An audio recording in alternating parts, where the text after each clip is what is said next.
हमें कक्षा 10वीं का प्रश्न दिया हुआ है जो कि आपका 2 नंबर में आता है।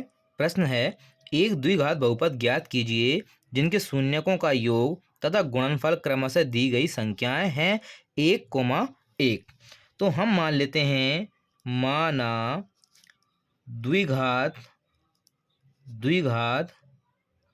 बहुपद ax² plus bx plus c है। यहाँ पे यह द्विघात समीकरण का मानक रूप कहलाता है।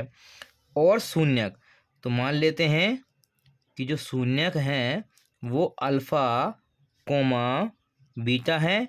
यहाँ दे रखा है शून्यकों का योग, तो जो शून्यकों का योग होता है वो आपको दिया है यहाँ पे 1, और दूसरा दे रखा है शून्यकों का गुणनफल, तो ये हो जाएगा अल्फा इंटू बीटा बराबर 1। ये जो आपका शून्यकों का योगफल आता है वो आपका b/a के रूप का होता है, माइनस b/a के रूप का, और ये होता है आपका c/a के रूप का।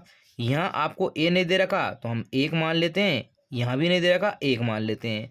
तो यहाँ जो आपकी वैल्यू आई है तो वो करते हैं हम तुलना करने पर a बराबर, a का मान कितना है, यहाँ 1 है, यहाँ भी आपका 1 है।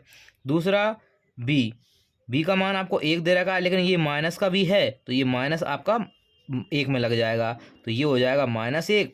और जो c की वैल्यू है वो आपका 1 है, तो c बराबर 1।